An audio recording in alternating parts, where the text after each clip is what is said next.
সকাল থেকে সন্ধ্যা পর্যন্ত না কি না পরিমাণ আমরা গুনাহ করি, সকাল থেকে সন্ধ্যা পর্যন্ত না কি না পরিমাণ পাপ কাজ করি, হিসাব করি না মাওলার দরবারে কি জবাব দিতে হবে আমার, হিসাব করি না।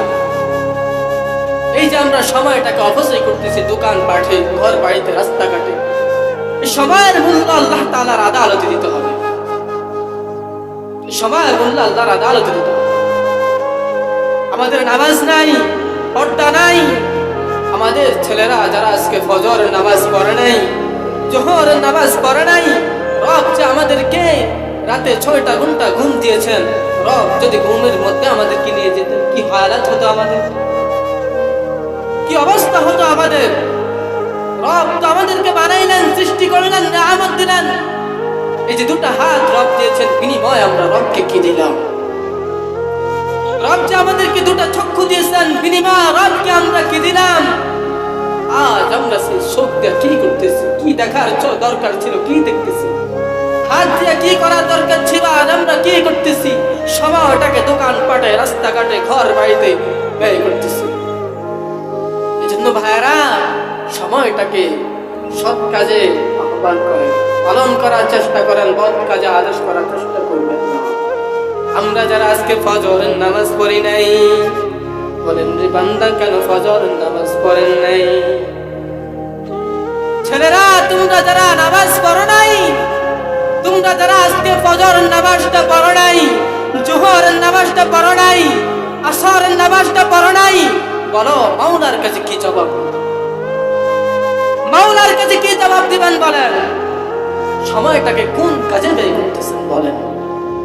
আম্মা জানেরা, কোন সন্তানকে আপনি জন্ম দিয়েছেন যে সন্তান মালিক একটা বারও সিজদা করলো না, যে সন্তান মালিক একটা বারও সিজদা করলো না, কোন সন্তান আপনি জন্ম দিয়েছেন? এই গুলাঙ্গার সন্তান আপনি কেন জন্ম দিলেন? সন্তান তো মালিক এখনো ছিল না, যে মালিক যে রব আমাদেরকে এত সুন্দর করে 2টা চোখ দিয়েছেন। আল্লাহ তাআলা আসমান জমিন বানাইতে মাত্র সময় দিলেন 6 দিন। এত বড় আসমান, এত বড় জমিন আল্লাহ তাআলা বানাইতে সময় দিলেন মাত্র 6 দিন, কিন্তু রব বলেছেন তোমাকে বানাইতে আমি আল্লাহ সময় নিলাম 6 মাস। তুমি কত ছোট, কিন্তু সময় নিলাম 6 মাস তোমাকে বানাইতে। এই চোখ আল্লাহ কিভাবে দিবেন, কেমনে দিবেন, অনেক বিশ্লেষণ করে আল্লাহ তাআলা বানাইলেন।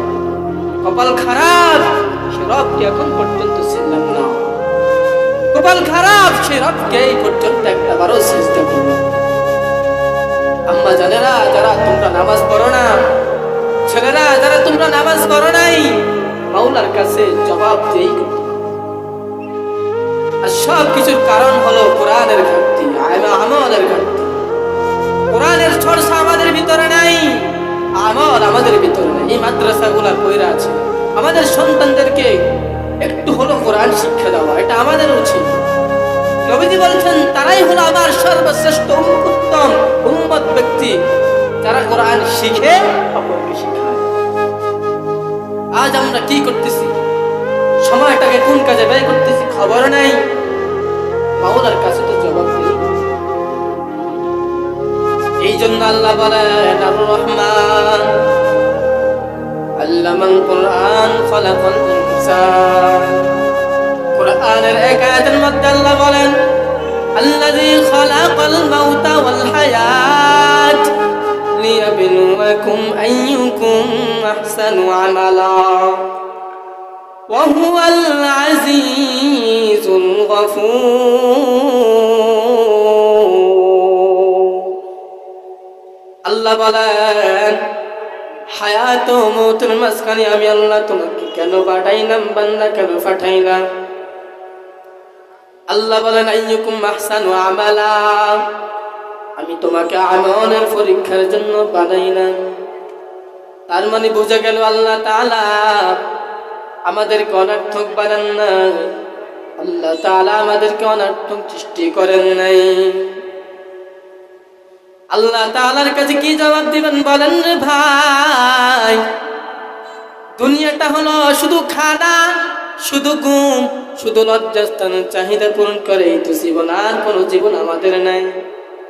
না রে বান্দা না, আরো তো জীবন আমাদের আছে। দুনিয়ার মধ্যে কুকুরও তো ঘুমায়, কুকুরও তো খায়, কুকুরও তো লজ্জাস্থানের চাহিদা পূরণ করে। ও বান্দা, তাদের মাঝে আমাদের মাঝে তাহলে পার্থক্য রইল কি?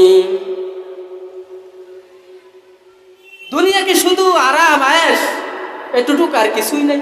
শুধু খানা আর ঘুম আর লজ্জাস্থানের চাহিদা পূরণ করা, এই তো জীবন, আর কোনো জীবন আমাদের নাই? তাহলে আমাদের মধ্যে, বিড়ালের মধ্যে, কুকুরের মধ্যে পার্থক্যটা রইল কি?